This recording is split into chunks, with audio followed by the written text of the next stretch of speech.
नमस्कार दोस्तों। आपने देख ही लिया होगा कि आज स्क्रीन के ऊपर किस टॉपिक के ऊपर बात करने वाले हैं। वो ये है कि एआईबी को पास करने के कौन कौन से तरीके हो सकते हैं, क्या टिप्स एंड ट्रिक्स हो सकते हैं। ठीक है ना। इस चीज़ को आज हम समझने वाले हैं कि क्या टिप्स एंड ट्रिक्स होंगे।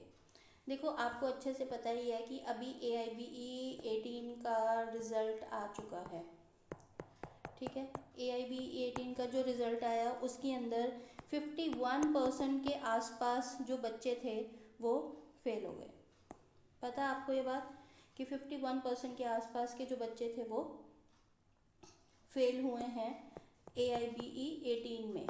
तो अब ये है कि अब हमारे पास अगर AIBE 19 ही एक लास्ट ऑप्शन है जिसको हमें क्लियर करना हमारे लिए डू एंड डाई सिचुएशन की तरह हो जाता है। कि पता है क्यों डू एंड डाई सिचुएशन क्यों मैं बोल रही हूँ आपको, उसका रीज़न है। उसका रीज़न ये है कि अगर हम ये काम नहीं करते हैं, फॉर एग्ज़ाम्पल कि हमारे पास जो AIBE का एग्ज़ाम है वो दोबारा से क्लियर नहीं होता 19, तो आप क्या महसूस नहीं करते हैं कि आप अपनी फैमिली की तरफ से प्रेशराइज्ड हैं। वो भी तो आपकी शक्ल देखते ही होंगे कि भाई बेटा हमने आपको या आपको हमने लॉयर बना दिया, अब जाओ और कुछ पैसे कमा के लाओ। ये बात तो आपकी फैमिली देखती ही होगी। आप भी उनकी आंखों की तरफ या उनके चेहरे की तरफ देखते होंगे, तो आपको भी तो लगता होगा उनको AIBE क्लियर हुआ कि नहीं हुआ इससे कोई लेना देना है ही नहीं है। इस बात से उन्हें कोई लेना देना नहीं है कि AIBE आपका क्लियर हुआ है कि नहीं हुआ है। उनको तो इस बात से लेना देना है कि आप एज ए लॉयर घर में कुछ कमाकर ला रहे हैं कि नहीं लेकर आ रहे। देखो, आपको भी अच्छे से पता है, मुझे भी अच्छे से पता है कि जो फर्स्ट जनरेशन लॉयर्स हैं, अगर उन्होंने कोई भी प्लानिंग ऑलरेडी नहीं की हुई है ना कि अपने आप को कैसे इस्टेब्लिश करना है कोर्ट के अंदर एज एन एडवोकेट, तो उनके लिए इनिशियली 2 या 3 साल थोड़े से स्ट्रगल वाले रहते ही रहते हैं।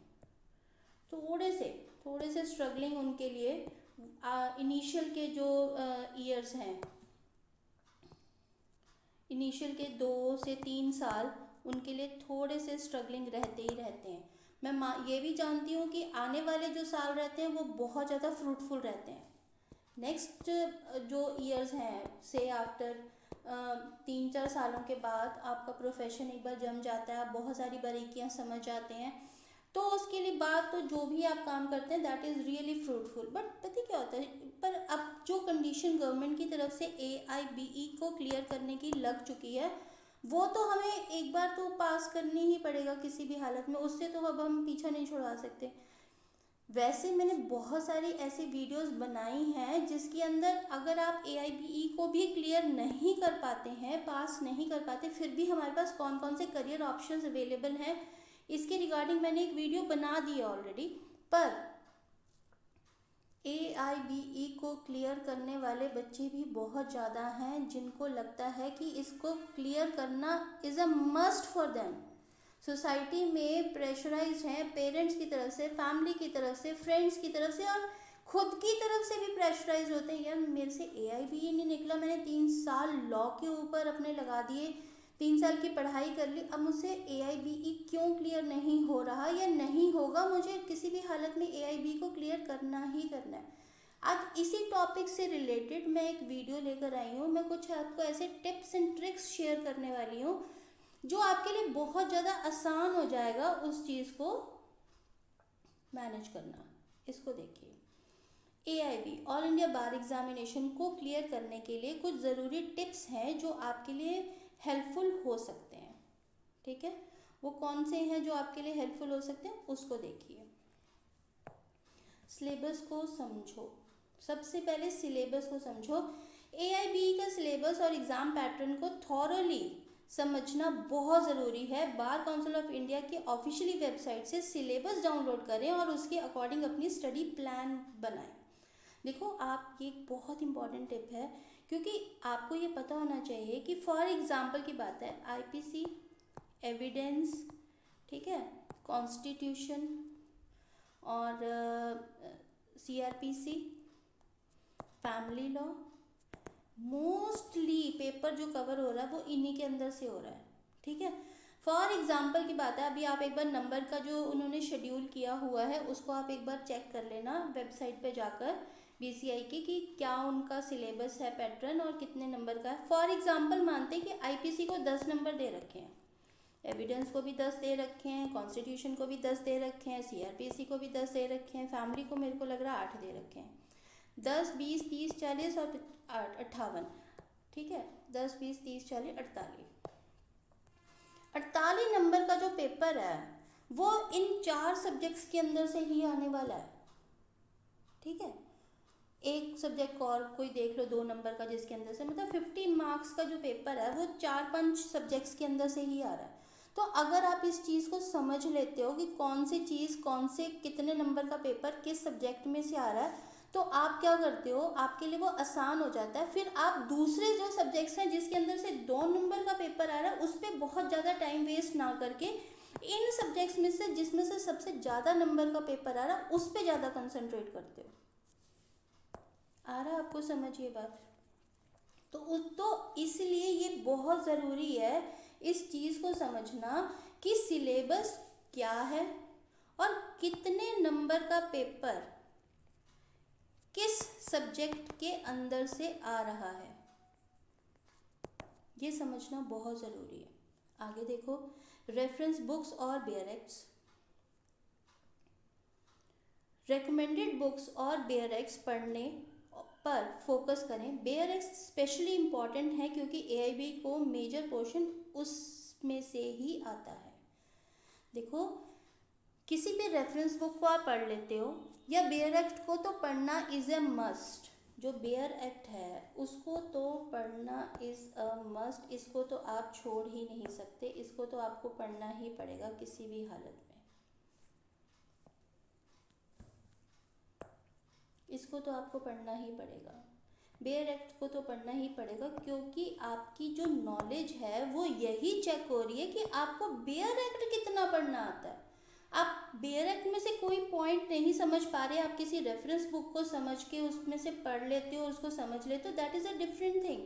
But what exactly is the Bear Act and how to find the question from this Bear Act, this is most important, most important। तो कौन कौन से बेयर एक्ट आपके पास होने चाहिए, ठीक है, वो कौन कौन से बेयर एक्ट्स हैं जो आपके पास होने चाहिए और आपको उन बेयर एक्ट्स की कितनी नॉलेज है, ये चीज़ बहुत ज़्यादा इम्पॉर्टेंट है। ठीक है, नेक्स्ट देखिए, प्रीवियस ईयर पेपर्स।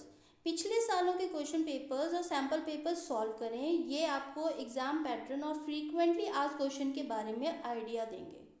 देख रहे हो आप, ये कितनी इम्पॉर्टेंट चीज़ है कि जो फ्रीक्वेंटली आज क्वेश्चंस हैं प्रीवियस ईयर के जो क्वेश्चंस हैं उनको पढ़ना बहुत ज़रूरी है। एटलीस्ट आपको आइडिया हो जाएगा कि प्रीवियस ईयर के क्वेश्चंस में किस तरह के क्वेश्चंस पूछे जा रहे हैं। ठीक है, ये आपके लिए बहुत इंपॉर्टेंट है, तो इसको बिल्कुल भी इग्नोर नहीं करेंगे आप। तो पिछले सालों के जो क्वेश्चन पेपर हैं, सैम्पल्स पेपर हैं, उनको सॉल्व करिए।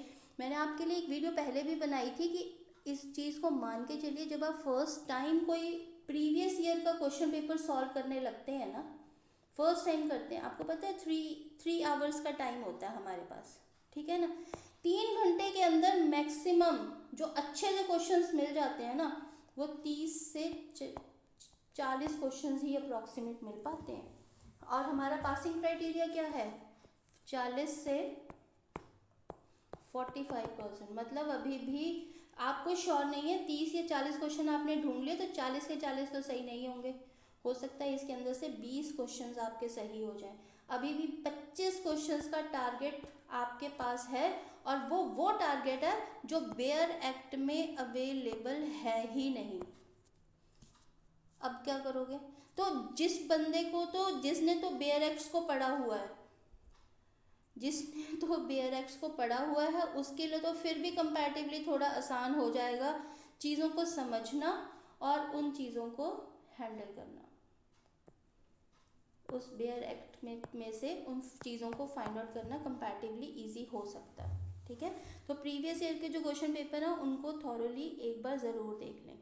टाइम मैनेजमेंट, हर सब्जेक्ट को एडिक्वेट टाइम देना ज़रूरी है। टाइम मैनेजमेंट के लिए एक टाइम टेबल बनाएं और उसे स्ट्रिक्टली फॉलो करें। भाई अगर आपने 3 घंटे के अंदर पेपर क्लियर करना है, 3 आवर्स के अंदर पेपर क्लियर करना है, तो आपको एक टाइम मैनेजमेंट बनाना ही पड़ेगा और उस टाइम मैनेजमेंट के हिसाब से ही आपको काम करना पड़ेगा, जो मर्जी हो जाए। तो time table is a must, time management is a must, time management is a must. 3 घंटे का टाइम लगाओ और क्वेश्चन पेपर सॉल्व करने की कोशिश करो। Mock test, regular mock test देना आपकी स्पीड और एक्यूरेसी को इम्प्रूव करेगा। ऑनलाइन और ऑफलाइन दोनों तरीक़ों से मॉक टेस्ट अवेलेबल हैं। ये बहुत इम्पॉर्टेंट चीज़ थी। देखो मॉक टेस्ट देना बहुत ज़रूरी है। मतलब मॉक टेस्ट का मतलब प्रीवियस ईयर के क्वेश्चन पेपर ही ले लो। आप प्रीवियस ईयर के क्वेश्चन पेपर्स को उठा लो और उसके अंदर अपनी स्पीड को और अपनी एक्यूरेसी को दोनों को जज करो। अब आपने 100 क्वेश्चंस को अटेम्प्ट किया, ठीक है ना, उन 100 क्वेश्चंस में से कितने ऐसे क्वेश्चंस थे जो आपके 100% बिल्कुल एक्यूरेट रहे, और उन 100 क्वेश्चंस को अटेम्प्ट करने के लिए आपने कितना समय लिया। आपके पास तो लिमिटेड 3 आवर्स का टाइम है। आपने क्या किया, 100 क्वेश्चंस अटेम्प्ट करने की कोशिश की, तो 100 क्वेश्चंस को 3 आवर्स में आपने कंप्लीट किया कि नहीं किया। फर्स्ट पॉइंट तो यही था। दूसरा पॉइंट ये था कि अगर आपने 100 के 100 क्वेश्चन अटेम्प्ट नहीं करे, अगर आपने 40, 50 या 60 क्वेश्चन ही अटेम्प्ट करे तो कितना टाइम लगा। और तीसरा पॉइंट जो इम्पोर्टेंट था वो ये था कि कितने क्वेश्चंस को करेक्टली आपने अटेम्प्ट किया। ये बहुत ज़्यादा इम्पॉर्टेंट चीज़ थी। तो ये इस चीज़ को ध्यान रखना बहुत ज़्यादा ज़रूरी है कि आपकी स्पीड और एक्यूरेसी दोनों बहुत ज़्यादा ज़रूरी है। नेक्स्ट देखिए आगे। नोट्स बनाना, हर सब्जेक्ट के इम्पॉर्टेंट पॉइंट्स और सेक्शंस के नोट्स में लिखते रहें। रिवीजन के वक्त ये नोट्स काफ़ी यूज़फुल रहेंगे। देखो ये बहुत इम्पॉर्टेंट है। आप बेयर एक्ट उठा लो, ठीक है, उस बेयर एक्ट में जो भी इम्पॉर्टेंट पॉइंट्स आपके पास आ रहे हैं उनके साइमल्टेनियसली नोट्स बनाते रहो, क्योंकि जितने आप नोट्स बनाते रहोगे, जब आप बेयर एक्ट कोई खोलोगे इमीडिएटली आपको पता चलेगा अच्छा इस पॉइंट के अंदर ये वाला इम्पॉर्टेंट पॉइंट था। और हो सकता है सिर्फ कुछ शब्दों से ही आपको पूरे के पूरे सेक्शन के अंदर क्या लिखा हुआ था, इसके अंदर क्या लिखा हुआ था, अगर उसके अंदर 20 लाइंस हैं, उन 20 लाइंस को आपको पढ़ने की ज़रूरत नहीं है। आप सिर्फ एक पॉइंट से ही, आप कुछ वर्ड से ही आप समझ जाओगे कि इतने बड़े सेक्शन के अंदर क्या लिखा हुआ था। तो नोट्स बनाना तो बहुत ज़्यादा ज़रूरी है। आ रहा है आपको समझ ये चीज़? ये बहुत इम्पॉर्टेंट चीज़ है। नेक्स्ट देखिए, focus on important sections, constitution of India, IPC, CPC, CrPC, evidence act जैसे मेजर एक्ट्स पर ज़्यादा फोकस करें। अभी मैंने आपको यही चीज़ बताई कि ये जो सेक्शंस हैं, ये जो बेयर एक्ट्स हैं, कॉन्स्टिट्यूशन ऑफ इंडिया और कौन कौन से आईपीसी, सीआरपीसी, एविडेंस, ये जितने भी बेयर एक्ट्स हैं इनके अंदर से मेजर पार्ट आता है। मतलब मैक्सिमम मार्क्स के क्वेश्चंस जो हैं वो इन्हीं बेयर एक्ट्स में से आ रहे हैं। मतलब अगर 40 से 45 नंबर के या 50 नंबर के क्वेश्चन इन्हीं में से आ रहे हैं, तो आपको इन्हीं के ऊपर सबसे ज़्यादा कंसंट्रेट करना है कि सिर्फ जिसमें से 2 नंबर का पेपर आ रहा है उसके अंदर ज़्यादा कंसंट्रेट करना है। ऑब्वियसली इन्हीं मेजर बेयर एक्ट्स के ऊपर ही आपको सबसे ज़्यादा फोकस करना है। ये बहुत ज़्यादा इम्पॉर्टेंट है, ठीक है। आगे देखिए, रेगुलर रिवीजन, रेगुलर इंटरवल्स पर रिवीजन करते रहें, जो कि बहुत ही इम्पॉर्टेंट है, बहुत ज़रूरी है, आप ताकि आपको सब कुछ फ्रेश रहे। रेगुलर इंटरवल पर रिवीजन करते रहें थोड़ा बहुत कि एक्चुअल में क्या चल रहा है, क्या नहीं चल रहा है, मुझे कितना आ गया, कितना नहीं आ गया, थोड़ा बहुत, ताकि मैं कुछ भूला कि नहीं भूला। इन चीज़ों को रेगुलरली आप थोड़ा बहुत रिवाइज करते रहें। करंट लीगल अपडेट्स और रीसेंट जजमेंट्स के बारे में भी नॉलेज रखें, क्योंकि कभी कभी ये भी एग्ज़ाम में पूछे जाते हैं, ठीक है ना। हो सकता है कुछ ऐसा आ जाए कि करंट लीगल अपडेट्स के बारे में भी इंफॉर्मेशन लेने की कोशिश हो सकती है, तो इसके बारे में भी आपको अपडेट रहना बहुत ज़रूरी है कि आजकल के टाइम पे क्या चल रहा है क्या नहीं चल रहा हमारा। Stay calm and positive. Exam के दिन नर्वसनेस से बचने के लिए अपनी हेल्थ और मेंटल स्टेट पर भी ध्यान दें। एडिक्वेट स्लीप और हेल्दी डाइट लेना ज़रूरी है। देखिए ये बहुत इंपॉर्टेंट है। अगर आप मेंटली अपने आप को डिस्टर्ब कर लेते हैं, नर्वस होते हैं, तो और अपने आप को स्ट्रेस्ड महसूस करवाते हैं कि मैं स्ट्रेस्ड हूँ, तो इससे कोई बेनिफिट नहीं होगा। There are an number of chances to clear AIBE। दो मैंने स्टार्टिंग में आपको बोला this is the do and die situation, I do agree, I have said these words, but the only thing is कि इसकी वजह से हमें अपनी मेंटल हेल्थ को या फिजिकल हेल्थ को हार्म थोड़ी ना पहुंचाना है, ऐसा थोड़ी ना हमने करना है। तो इसके लिए हमें अपने आप को कूल डाउन, काम, पॉजिटिव रखना ही पड़ेगा। दिस इज़ द प्रियोरिटी, ये एक प्रियोरिटी की तरह लेना पड़ेगा। हमें एडिक्वेट स्लीप लेनी पड़ेगी, हेल्दी डाइट लेनी पड़ेगी, अपने आप को कूल डाउन रखना पड़ेगा, अपने आप को पॉजिटिव रखना पड़ेगा। इन सारी चीज़ों के बाद ही हम एक अच्छा एग्ज़ाम दे पाएंगे। तो मैं ऐसा समझ पा रही हूँ कि शायद आप इस पॉइंट को मेरे समझ गए होंगे। इन टिप्स को फॉलो करके आप AIB को क्लियर करने की अपनी चांसेस बढ़ा सकते हैं। All the best for your preparation. जो भी इन सारे पॉइंट्स को अगर आप ध्यान से समझते हैं तो ये सारे के सारे पॉइंट्स इक्वली इम्पॉर्टेंट हैं। ठीक है, मैं एक बार आपके सामने छोटा सा एक रिव्यू कर देती हूँ। सिलेबस को आपके लिए समझना बहुत ज़रूरी है। रेफरेंस बुक्स और बेयर एक्ट्स को अच्छे से थॉरली स्टडी करना ज़रूरी है। प्रीवियस ईयर के पेपर्स को अच्छे से कर लीजिए। टाइम के मैनेजमेंट को देखिए कि 3 घंटे में पेपर पूरा हो रहा है कि नहीं हो रहा। मॉक टेस्ट देते रहिए, मतलब प्रीवियस ईयर के क्वेश्चन पेपर्स को देते रहिए और अपना क्रॉस चेक करते रहिए कितना स्पीड और कितनी एक्यूरेसी है आपके लिए। नोट्स बनाना सीखिए ज़रूर से। नोट्स साथ के साथ बनाते रहिए ताकि आपके लिए आसान हो चीज़ों को देखना, कि आपके लिए उन चीज़ों को देखना आसान हो कि आप कैसे काम कर रहे हैं कैसे नहीं कर रहे। और जो मेजर सेक्शंस हैं जैसे constitution of India, IPC, CPC, इनके मेजर जो बेयरक्स हैं उनको आप ज़्यादा ध्यान देना शुरू करें, इनके ऊपर ज़्यादा आप कंसंट्रेट करें। रेगुलर रिवीजन करते रहें ताकि आप चीज़ों को भूलें नहीं।